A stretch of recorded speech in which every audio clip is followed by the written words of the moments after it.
Good morning. How are you, my dear student? I hope you are keeping well. By the grace of Almighty Creator, I'm fine too. Okay, my dear student, today I shall discuss with you about completing sentence. My dear student, you know very well you have 5 marks on completing sentence.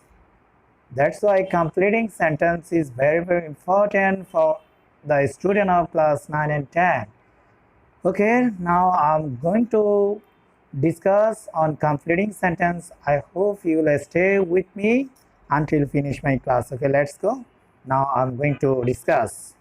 Now see, so dot that. So dot that অর্থ কি? এতই যে। অর্থ কি? এতই যে। Dear student, তোমরা জানো আমি পূর্বের ক্লাসে তোমাদের সাথে সো দ্যাট দিয়ে আলোচনা করেছি। সো দ্যাট অর্থ যাতে করে, আর সো ডট দ্যাট অর্থ হচ্ছে এতই যে। সো দ্যাট আর সো ডট দ্যাট এক কথা নয়, অর্থাৎ দুটার অর্থ হচ্ছে দুই রকম এবং ব্যবহার হচ্ছে দুই রকম, অর্থাৎ ভিন্ন রকম। ওকে, নাও সি দ্য স্ট্রাকচার। প্রথমে সো ডট দ্যাট দিয়ে আমরা কিভাবে সেন্টেন্স তৈরি করব। প্রথমে আমাকে কি করতে হবে? সাবজেক্ট লিখতে হবে। প্রথম সেন্টেন্সের সাবজেক্ট, দেন ভার্ব, দেন আমাকে সো ব্যবহার করতে হবে, দেন সো এর পরে আমাকে অ্যাডজেটিভ ব্যবহার করতে হবে, অ্যাডজেটিভ। তারপর আমি কি ব্যবহার করব? প্লাস দ্যাট ব্যবহার করব। তারপর দ্বিতীয় সেন্টেন্সের subject plus can not oblique অথবা কুড নট প্লাস ভার্ব, একটা যৌক্তিক ভার্ব ব্যবহার করতে হবে দ্বিতীয় সেন্টেন্সে। ফাইনালি ফুল স্টপ ব্যবহার করব। মানে স্টুডেন্ট, তোমরা দেখতে পাচ্ছ তাহলে সো ডট দ্যাট দিয়ে যদি আমরা সেন্টেন্স তৈরি করতে হয়, তাহলে প্রথমে আমরা সাবজেক্ট লিখব, ভার্ব, এরপর সো, এরপর আমরা অ্যাডজেক্টিভ ব্যবহার করব, দ্যাট দিব কনজাংশন হিসেবে, এরপর সাবজেক্ট, অর্থাৎ প্রথম সেন্টেন্সের সাবজেক্ট অনুযায়ী আমরা সাবজেক্ট ব্যবহার করব। প্রথম অংশে প্রেজেন্ট টেন্স হলে ক্যান নট ব্যবহার করব দ্বিতীয় সেন্টেন্সে, আর যদি প্রথম অংশে ফার্স্ট টেন্স হয় আমরা কুড নট ব্যবহার করব দ্বিতীয় সেন্টেন্সে সাবজেক্টের পরে। এরপর ভার্ব, প্রথম সেন্টেন্সের সাথে সামঞ্জস্য রেখে একটা ভার্ব ব্যবহার করতে হবে। নাও I am going to give example so that you can understand very easily. Okay, my dear student, now see, he is so poor, সে এতই গরিব যে that he cannot buy necessary foods for his family. Student, you are watching here, তোমরা দেখতে পাচ্ছ যে প্রথমে আমি কি ব্যবহার করলাম? সাবজেক্ট, তারপর ভার্ব, সো, এরপর তোমরা আমি দেখতে পাচ্ছ তোমরা অ্যাডজেক্টিভ ব্যবহার করেছি। You know very well what is adjective. Adjective বলতে কি বোঝো? অ্যাডজেক্টিভ হচ্ছে কি, কোনো যে ওয়ার্ড, নাউন বা প্রনাউনের দোষ গুণ অবস্থার সংখ্যা প্রকাশ করে সেটাই হচ্ছে অ্যাডজেক্টিভ। আর সে অর্থে ফোর হচ্ছে এখানে অ্যাডজেক্টিভ। এরপর আমি কি ব্যবহার করলাম? অ্যাডজেক্টিভের পরে দ্যাট ব্যবহার করলাম। এরপর প্রথম সেন্টেন্স অনুযায়ী দ্বিতীয় সেন্টেন্সের সাবজেক্ট। এরপর যেহেতু প্রথম সেন্টেন্সে কি আছে তোমরা দেখতে পাচ্ছ প্রেজেন্ট ইনডিফিনিট টেন্স, সেই জন্য আমি দ্বিতীয় সেন্টেন্সের সাবজেক্টের পর আমি ক্যান নট এর ব্যবহার করেছি। এরপর একটা যৌক্তিক ভার্ব, অর্থাৎ সে এতই গরিব যে he can not buy necessary food for his family, তার পরিবারের জন্য প্রয়োজনীয় খাবার কিনতে পারেনি। অর্থাৎ ভার্বের পরে আমরা এক্সটেনশন লিখবো। আমি এখানে লিখতে পারি, যদি এক্সটেনশন থাকে, বাকি কথা থাকে, আমরা ভার্বের পরে আমরা সেটা লিখবো। Now I am going to give you another example. যে he was, ফার্স্ট টেন্স দিয়ে লিখতেছি এবার, so ill that he could not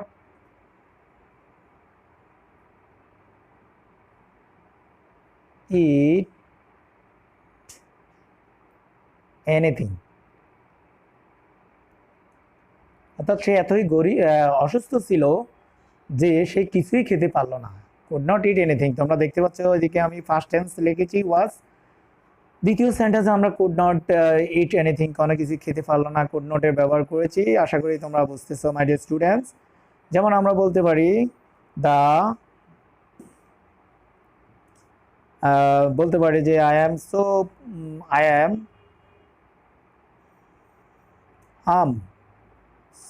tired মানে কি ক্লান্ত। I am so tired that I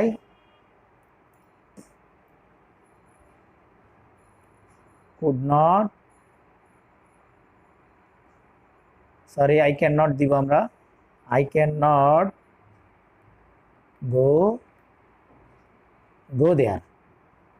দেয়ার লিখতে পারি, গো দেয়ার, আমি সেখানে যেতে পারিনি। আই অ্যাম সো টায়ার্ড, আমি এতই ক্লান্ত দ্যাট যে আই ক্যান নট গো দেয়ার, আমি সেখানে যেতে পারি না। আরও বলতে পারি যে হিজ, তারপর the man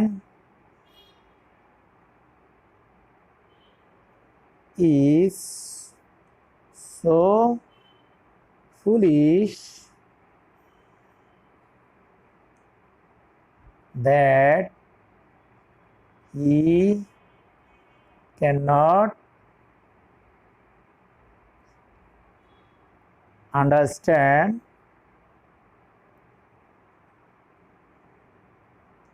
a simple matter. লোকটা এতই ফুলিশ যে সে একটা ছোটোখাটো বিষয় কি বুঝতে পারে না। মানে স্টুডেন্ট, আশা করি তোমরা বুঝতেছো। অর্থাৎ আমরা we can give more and more example, we can write more and more sentence by using this structure. So plus dot dot that দিয়ে আমরা এই স্ট্রাকচার ব্যবহার করে আমরা অধিক সেন্টেন্স কি করতে পারি, তৈরি করতে পারি। Okay, I hope you can write sentence by using this structure. Now I'm going to show you another types of completing sentence. যেমন it is high time. It is high time অর্থ কি এখনই উপযুক্ত সময়। যদি এটাই উপযুক্ত সময় আমরা লিখবো, এটাই উপযুক্ত সময়। এটাই কি ইট ইজ হাই টাইম অর্থ কি এটাই উপযুক্ত সময়। তাহলে ইট ইজ হাই টাইম যদি হয়, আমরা সরাসরি এক্সাম্পলে চলে যাচ্ছি। I am going to give you example. It is high times, এটাই উপযুক্ত সময়, high times comma we started our journey. It is high times we started our journey. অর্থাৎ it is high time যদি থাকে, অর্থাৎ আমরা ফার্স্ট সেন্টেন্স কি লিখবো, ফার্স্ট ইনডিফিনিট। অর্থাৎ if you see the first sentence high time, it is high times, and you have to next sentence by using first indefinite। অর্থাৎ first indefinite ব্যবহার করে আমরা ফার্স্ট সেন্টেন্সটি দিব এবং কমপ্লিট করার জন্য। যেমন আমরা লিখতে পারি it is high times we change our bad habits. It is high times we change our bad habit. এটি উপযুক্ত সময় আমরা আমাদের খারাপ অভ্যাস চেঞ্জ করার, পরিবর্তন করার। অর্থাৎ পরের সেন্টেন্সটা তোমরা দেখতে পাচ্ছ first indefinite. Now I am giving you more example so that you can practice in your practical life. Okay, it is high time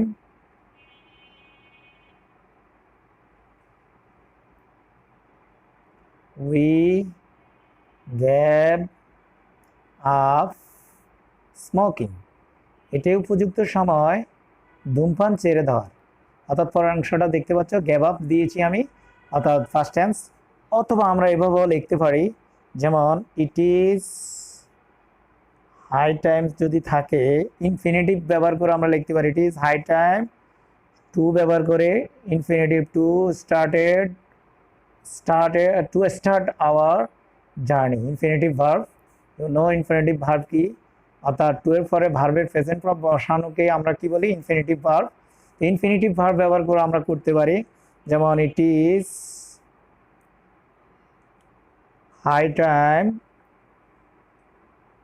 two utilise hour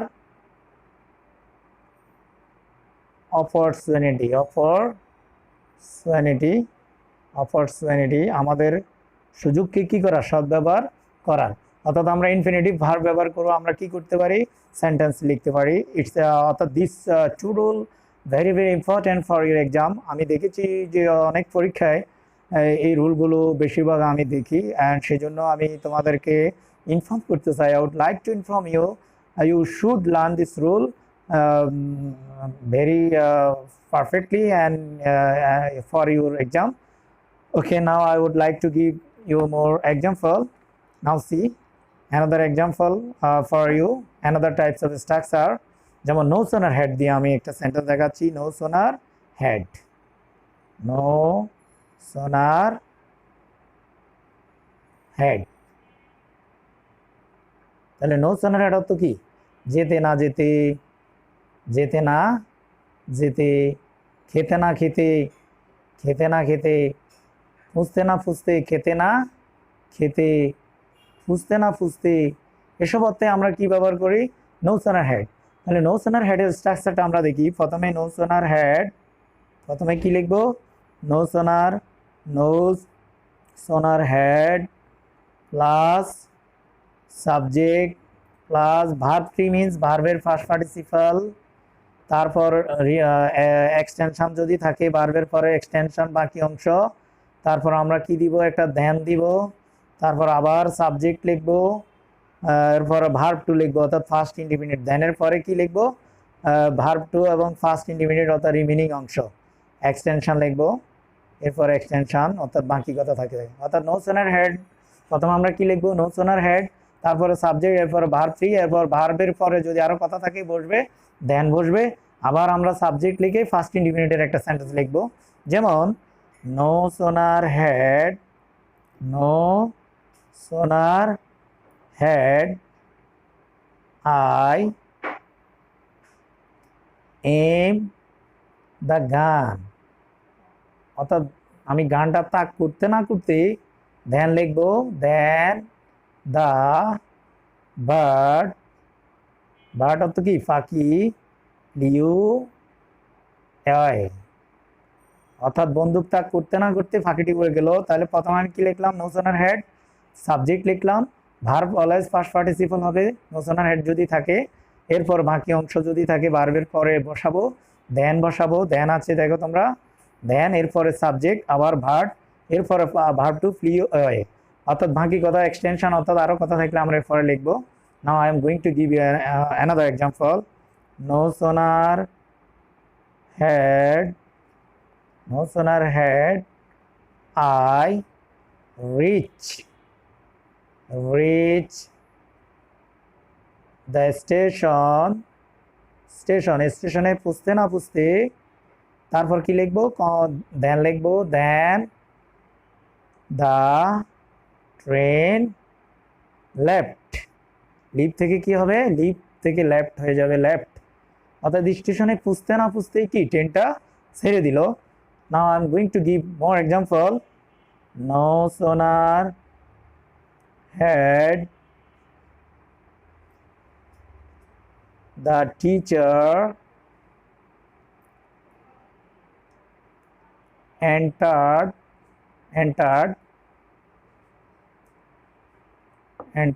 the classroom, then the student stood up,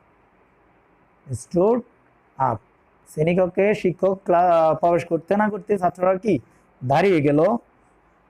এরপর লিখতে পারি no sooner had, no sooner had I reach the home then the rain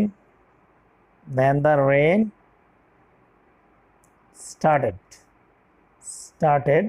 বৃষ্টি শুরু হয়ে গেল। অর্থাৎ স্টেশনে পৌঁছতে না পৌঁছতে কি বৃষ্টি শুরু হয়ে গেল। মাই ডিয়ার স্টুডেন্ট, তোমরা অনেকেই ভুল করো, ধ্যান বানানটা কিন্তু হচ্ছে THE না, THAN দিয়ে, অনেকে THE দিয়ে দাও তোমরা, অর্থাৎ ওই ধ্যানাত্ম হচ্ছে তারপর আগে হচ্ছে সে।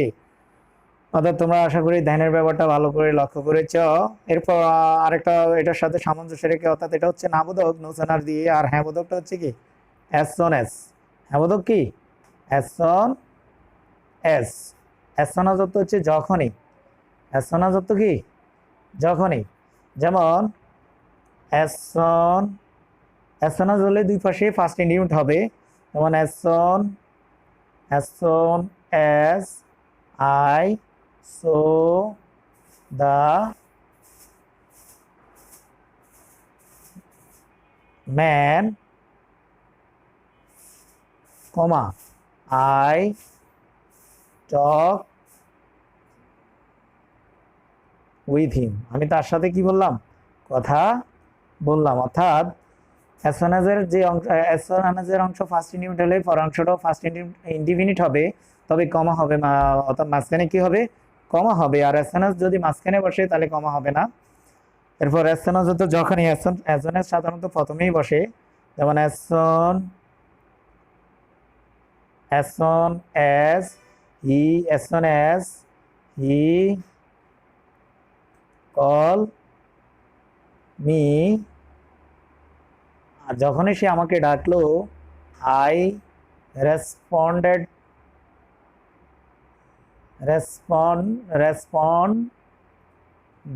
him, আমি তাকে কি দিলাম সাড়া দিলাম। তারপর আরো লিখতে পারি as soon as he phone me, যখন সে আমাকে ফোন করলো phone me I received it, আমি এটা কি করলাম রিসিভ করলাম। Okay, my dear students, I hope you can use as soon as in a completing sentence perfectly. I hope you use this rule, what rule I taught you today. Okay, so, I have come to end of my class today, and see you again with another class another day. Till then, Allah Hafiz.